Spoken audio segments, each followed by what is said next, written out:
Alright, welcome back everybody. Wanted to do just a real quick video on this Seiko Quartz SQ Sports 100. This is a bit of a vintage piece, although it's in remarkable shape for being as old as it is. From the dating that I can find on it, looks like it was made in about April of 1984. So about, 37 years old. 38 years old now, actually, I think. My math is not the greatest, but anyways, I saw this piece on eBay, thought it looked kind of interesting, and I decided to pick it up. It's definitely more of an 80s chic kind of vibe here. As you can see, it's got the gold. I believe this is going to be PVD coating all around it. It's kind of this matte black everywhere. Even on the bracelet. I'm not sure if the bracelet's got the same exact type of coating on there. It looks a little bit shinier than the case does, but it does color match. And then you've got gold accents in the watch. You got these gold accents in the bracelet, which just kind of screams 80s to me. Just kind of reminds me of my time growing up, which is what kind of caught my attention. Now, this is obviously not going to be for everybody, but I have seen a couple of these on eBay, and sometimes when you have a watch and you're not too certain about it, just another good view will certainly serve you well. Dial of the watch is black. It does have gold indices with gold hands, and the chapter ring around the watch is black with little gold markers on there. However, the top of the chapter ring has this gold ring as well, which I think is kind of cool. So usually on like newer watches, you'll see just a single. It's either going to be metal, or it's going to have the paint on there. Looks like this has a little bit of both, which I think is kind of cool.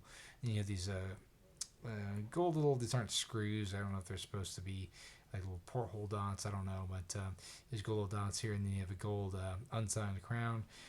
It is a screw down crown. I'm not going to mess too much with the crown itself.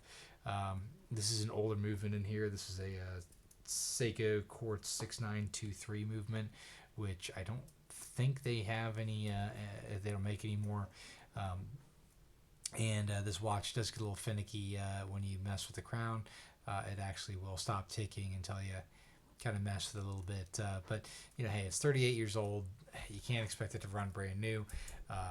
If this watch had any real significant value, you can consider sending it off to Seiko, or having a watchmaker do a teardown or an overhaul. They can do certain repairs and all that kind of stuff on quartz watches, not nearly as in depth as you would find on like a mechanical watch, unless you're looking at high-end quartz pieces. But the cost of doing that is probably going to be far more than what I paid for this, so I'm not really too concerned about it. It does have a 36 millimeter case, so from here to here is 36 millimeters. You've got 41.5 millimeters lug tip to lug tip, and then you've got an 18 millimeter lug to lug as far as your bandwidth. Now, it is a little deceiving because the bracelet does come up to meet the width of the top of the case here. However, as you can see, the outside of the bracelet is not the same width as what you're going to find at the top. Now, I did try to swap the bracelet on this. The drilled lug holes, the lug holes in the case itself are pretty close to the top, so it's hard to kind of show you without taking the bracelet off again, but they're really close to the top of the case, and it makes it really difficult to put any other strap in there. I'm sure there's some really thin straps out there.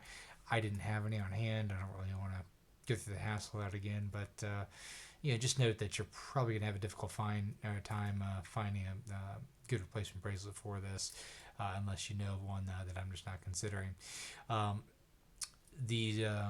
The bracelet itself is okay.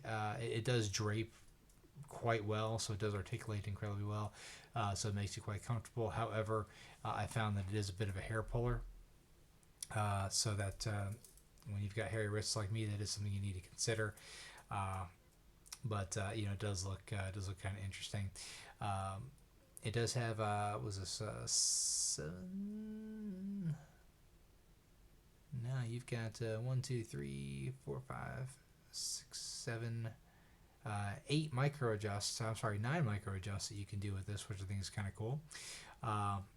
Actually, I don't believe this one moves. So you got 8 micro adjusts, which is not too common on a watch like this, but you know, if you can't get a perfect fit on this, I don't know what you're doing wrong, but lots of different opportunity to for this to fit well on your wrist.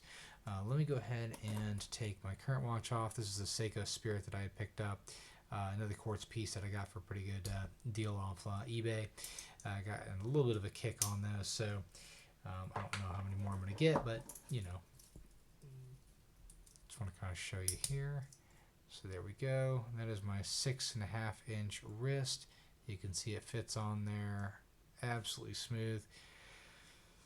Articulates really well. I could make it a little bit tighter, I think. I typically don't like a whole lot of movement on here, so I might, when I was fiddling with it earlier, I did make some adjustments here, so I might move it up, move it up a couple more dots on the diver extension. I'm sorry, not the diver extension, but the micro adjusts, just to get a little better fit. But you know, fits great, super thin. Obviously, it's you're going to find that more sort of with a lot of these quartz movements, but I think it's just kind of a fun piece. You know, I don't know how often I'm going to wear it. I don't even know if I'm going to keep it.